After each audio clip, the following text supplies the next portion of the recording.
5 কোটি কি করে হতে পারে রাধেশ্যামজি? দেখে নেবো বাবু, সিম্পেথি এক জায়গায় আর ব্যবসা আরেক জায়গায়। আমি মানছি আপনারা আমার সেবা করেছেন, আমার উপকার করেছেন, তাই তো এই ডিসকাউন্ট দিয়ে আমি এই বিষয়টাকে এখানেই রফা দফা করতে চাইছি। হ্যাঁ, আপনি পরিস্থিতির সুযোগ নিচ্ছেন। 50 লাখ টাকার ব্যাপার, দয়া করে 50 লাখ টাকা নিয়ে আমাদের সমস্ত বাড়ির কাগজ ফেরত দিন। তুমি আর এর মধ্যে কথা বলো না প্লিজ। সবকিছু যদি আমার জন্য ঘটে থাকে তাহলে আমি সবটা মেটাবো। আর শুধু 50 লাখ টাকাই নয়, ওই টাকার সাথে সুদ সমেত আপনাকে সবটা ফেরত দেওয়া হবে, এটা আমি আপনাকে কথা দিচ্ছি। বাস 50 ইন্টারেস্ট সমেত, এটাও তো বলা হলো। তাহলে সবাই ভাবো যে টাকাটা ওর কাছে আছে। এবারে বোঝো সত্যিটা কি। দেখেন ম্যাডাম, সত্যি মিথ্যে আমি কিচ্ছু জানি না, তবে আমি 50 নই, 5ই নেব। হ্যাঁ রাধেশ্যামজি, এত টাকা? না না, এটা কিন্তু ঠিক হচ্ছে না। আমি বলে এটো কথা বলছি আপনাদের সাথে, অন্য কেউ তো কোথায় বলতো না এটো। হ্যাঁ মিস্টার গুপ্তা, আমরা ঠান্ডা মাথায় পড়ে বসে যদি এই ব্যাপারটাকে দেখেন সাত্তকি বাবু, আমি আপনার সঙ্গে যে কথাগুলো বলছি সেগুলো সোচ সমঝকর ঠান্ডা মাথায় বলছি। চলিয়ে আপ তো हमारे दोस्त हैं, আমি আপনাকে 24 ঘন্টা টাইম দিলাম, পুরো একদিন। হ্যাঁ, একদিনে এতগুলো টাকা কি করে জোগাড় হবে? এতগুলো টাকা জোগাড় হবে না সে তো আমিও জানি। 24 ঘন্টার টাইম দিলাম বাড়ির মালপত্র যা যা আছে গুছিয়ে নিয়ে মকান খালি করে দেওয়ার জন্য। হ্যাঁ, বুঝলেন কিনা?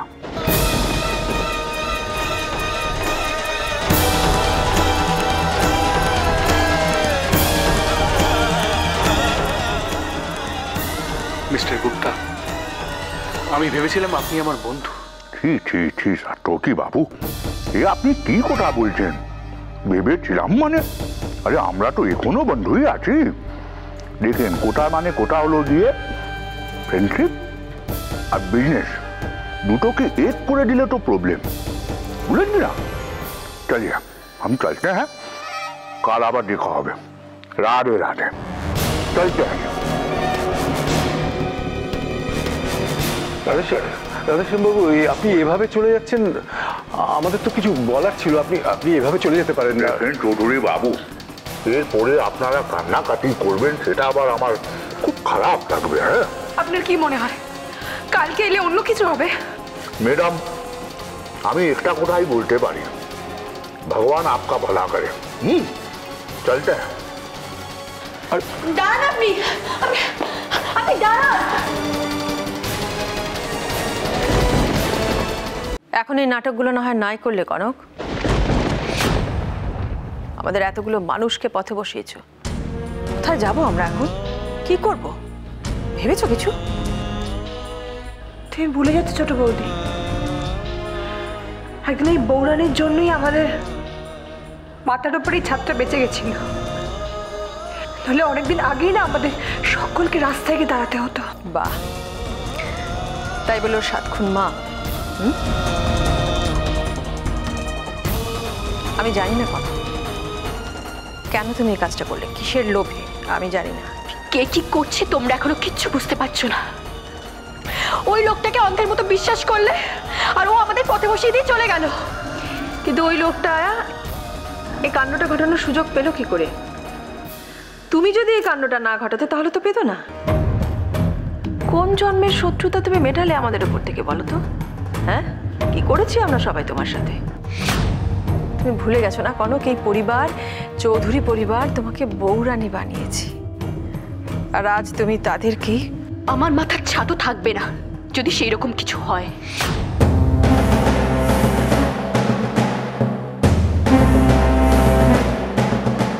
$50 লাখ টাকা তোমার কাছে আছে?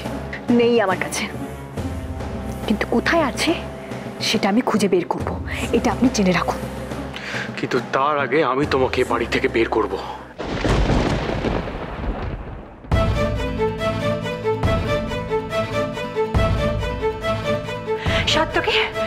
সাত্তকি, এটা এখন মাথা গরম করার সময় নয়। আমার ওকে সহ্য হচ্ছে না।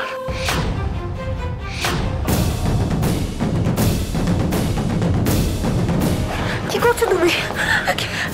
তুমি এখান থেকে বেরোবে নাকি আমি? কেন করেছো এরকম? হ্যাঁ কেন? তোমার লজ্জা করে না? বেরিয়ে যাও এখান থেকে। ভুল করছো তুমি, শোনো আমার কথা। তুমি এখনো কথা বলছো? একটা কথা বলবে না তুমি? সামলা নিজেকে, ওভার রিঅ্যাক্ট করছিস তুই। আমাদের মাঝখানে একটাও কথা বলবি না। আর ওর হয়ে তো নাই। ভাই তুমি ওকে বোঝাও, ভাই ভাই ওকে বোঝাও, ভুল করছো। চলো, বিশ্বাসঘাতক তুমি। তুমি আর আমাকে তোমার মুখ দেখাবে না। বেরিয়ে যাও এখান থেকে, দেখতে দাও। ও কোথাও যাবে না।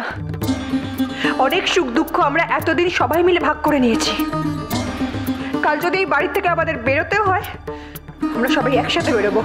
তোমরা এখনো ওর কথা বলছো? হ্যাঁ বলছি, কারণ আমরা এখনো বৌরানীকে বিশ্বাস করি, তাই বলছি। বিশ্বাস করে তো ডুবেছি আমরা সবাই। ওর মতো বিশ্বাসঘাতকে আমাদের এখানে কোনো জায়গা নেই। জায়গা ছিল, জায়গা আছে, আর থাকবেও। এখন ওখানে চুপ করে আছে ছোট মা। সাথী, আমি একটা কথা কিছুতেই বুঝতে পারছি না। আমরা একটা মারাত্মক সমস্যার মধ্যে দিয়ে যাচ্ছি, তার সমাধান না করে তুই হঠাৎ করে কনককে বাড়ি থেকে বের করবার জন্য কেন উঠে পড়ে লেগেছিস? বোঝার আছেটা কি? 5 কোটি টাকা রাতারাতি কোত্থেকে আসবে? দাদা ভাই রাধের সঙ্গে এটা জেনে বুঝে করেছেন। এই প্রপার্টি উনি হাতছাড়া করতে চান না দাদা ভাই। উনি সুযোগ পেয়েছেন আর তাই সুযোগ নিয়েছেন, কিন্তু একজনের জন্য আজ আমাদের এই অবস্থা। সে কোনো শাস্তি পাবে না? পাবে। এই ভয়টাই পাচ্ছিলাম আমি। তোকে বিপদে ফেলে তোর মুখ বন্ধ করার জন্য এই সব প্ল্যান করা হয়েছে। কনক, তোকে আমি আগেও বলেছিলাম মুখ খোল, বল কিছু। বলিসনি তো, চুপচাপ ছিলিস। এবার নিজের ভুলের খেসারত নিজেই দে।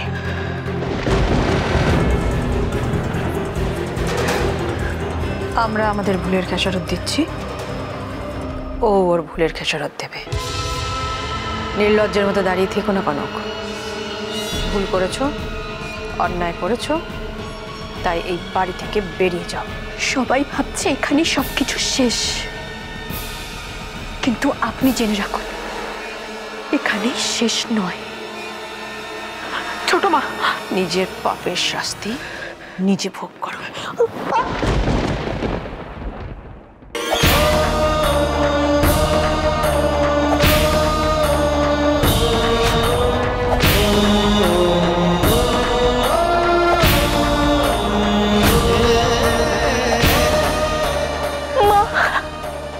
আমি হেরে গেছি মা।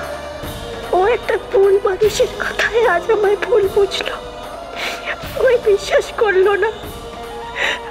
আমি কি করবো মা? আমি কি করে বাঁচাবো ওদেরকে?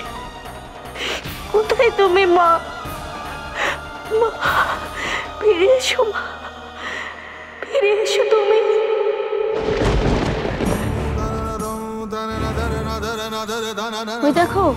ওই দেখো ঠোঁট নড়ছে।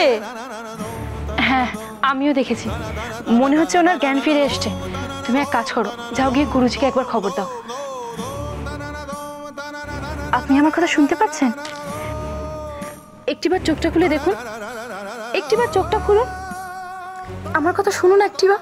হরি ওম, হরি ওম।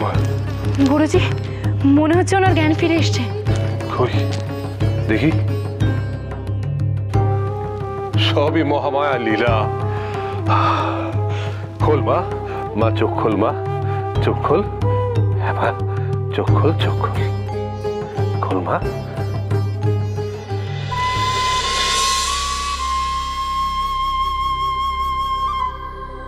মা, মা কি নাম তোর? কোথায় বাড়ি? কি নাম বাবা? নাম বল মা। কি নাম?